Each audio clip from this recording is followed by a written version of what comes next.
introduction report a number of rules including certificate course in Mizo Cultural Studies and Performing Arts,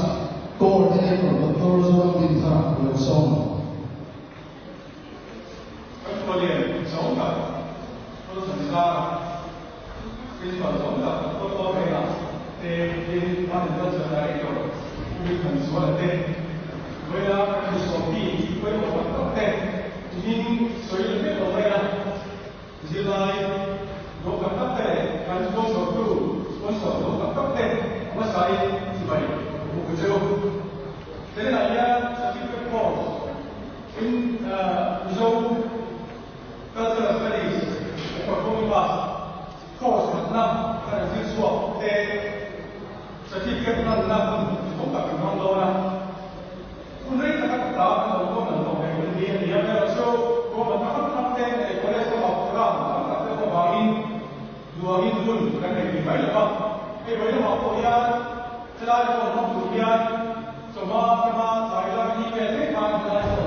Nakila,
ta ai ro man na kan ne so ma ba ba ni ni se ba ra a ku so de ba se la kan bi ko de ma ko ku ni mo to kai ko ni ya tu ya so ko bol ma ka ba e ko pa ne kan ro man na kan ne ya pe ko ya kan man ne ko ni proposal kan se ba a pa ni ni su opsai ma ne ro ba ni kan bi ko ko ni a ro na sa ba ni ro man na kan ne ya sa su proposal para ser estimate Gracia atira se non si usa bien Roma na per la per so aí so caso tira da que so da que vamos lá tem foi mo não para que te salti te para te na não para que da que mo te não foi de vai da para su que fan ya tu aí que não so eu para a ver se o que falo só para queขับคุยดูอะไรอย่างที่เราบอกว่าเสียเยอะกว่าอะไรอย่างเอาตัวกันมาตาตัวมันมาแต่ในเจนี่มันเป็นสิ่งที่สามารถที่จะการสบายได้ไม่ได้ซึ่งเดี๋ยวเราตัวในข้อที่กับเรื่องอย่างเซลล์มันสิ่งที่เราได้บอกนี่อาทิตย์ละส่วนนึงรวมกันแล้วส่วนนึงที่มาจากประเทศเซลล์สามที่ส่วนละเยอะที่ข้าวรวมกันแล้วมาแล้วที่กับสับสับอะไรเราชื่อกันวิ่งเขาโน้มมันก็เลยเป็นไม้เด็กอาจารย์เอโคสลีเราตัวสองแถวเนี่ยมีประเด็นไม้เด็กกับที่ว่าจะมาใส่ค่าคอสตี้ของเราเอามาสปอนเซอร์ทำอะไรเวลาเรียนเอโคสเราบอกถึงไม่ว่ามีอารมณ์มีกำหนดแต่ว่าเรื่องไม้เด็กจะคอสตี้เราสองแถวเราเป็นคนอะไรที่ส่วนเอโคสเราถูกต้องที่อันนี้นั่นเสียสุขภาพเสียสุขภาพก็ให้เราเป็นเสียสละe con tanta ecco di people d'accordo e a che non mi sia sa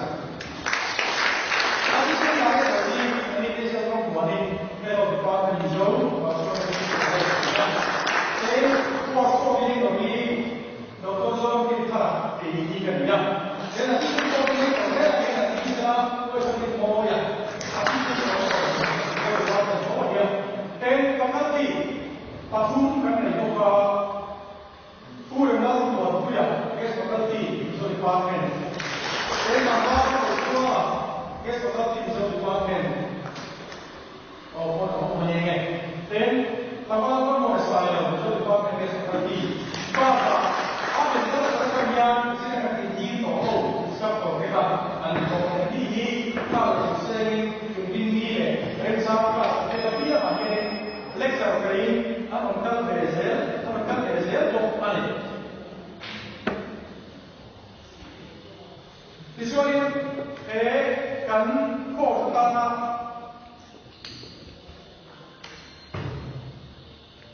dove sono sabe che la tanta cosa per tenere class pertama kan berapa difference yang itu beda dari zero si aspirasi sebelum kan kita zero protein का अनुपात है बयान second year जिसमें से सबसे लाइमान ये अनुवादी है कि सबको करता है अनुवादा दिसवारी अमुक का क्लासी जो होती है पूरे संस्कृति का बामी अमुक का रो बना इनका संस्कृत में लगा दिसवारी पे बोरी सोते हैं तो का सारी सोपरिया लाया हम लाभ का सफीद कोर्स के कोर्स की का सुनते हैं तो क्या मतलब का है दिसवारी July of the facility. Yeah, that's the fact that we are showing a course of the me in the course of the job to be about. We can be there and body about the Ani. This one course of Tina as it's to me so the Baba and the Kali. This one course that so that's the possibility that the source of food sono salvato di te, tutti i passi di te, ma per non so mai teoria, che si fa adesso parliamo, e va che pratica la come fare. Questo sta a forse di senza andiamo, adesso guardate senza andiamo. A me lo so che per fare che la cosa è stata mi sono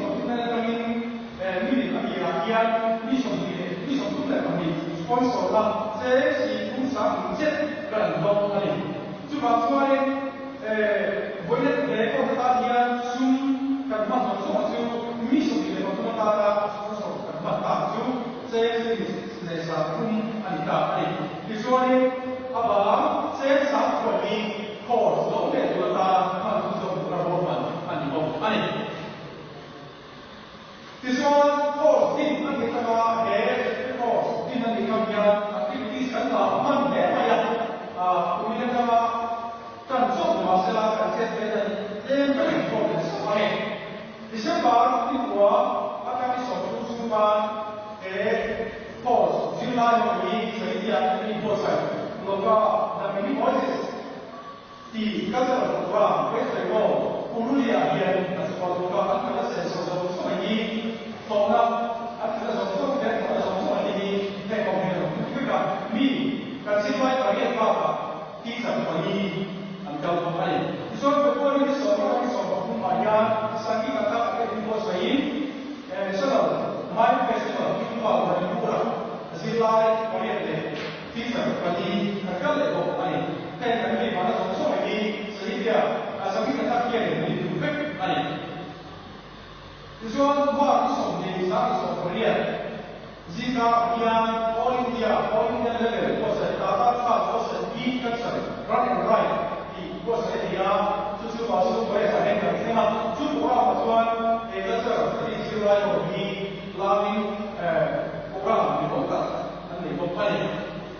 馬來西亞啊呀，啊說話我們是來說有啲啥嘅先。Kalau seperti yang lagi lain seperti tetap ni perhatian dalam baik. Every week, saya seperti ada workshop on development of rural sector, why steel, industry, infrastructure, and housing and increasing agri or income of the North India. Program, bahwa ini national program ya. Central Indian Minister of Steel, who Chaudhary, we render support of the Kehuranian and Kaldian, Missouri, Munaka, and Yukova. Minister for Yen, from Kaldipo and Yukova. Therefore, he believed for report and good bargain, Minister here, he did, and he central page of India. Then, after for Yen, before Kings of Kakala, they and Kaka. 大家話咁你哋可以嘅咁，實際嘅個所咁嚟講啦，嘅咁鬧緊而能所謂可以啊，呢個可以更加嘅更加嘅從中嘅發展同埋，即係呢啲從前講啊，你想佢自己講啲從咩入去啊？你想佢點樣先？其實嚟啲。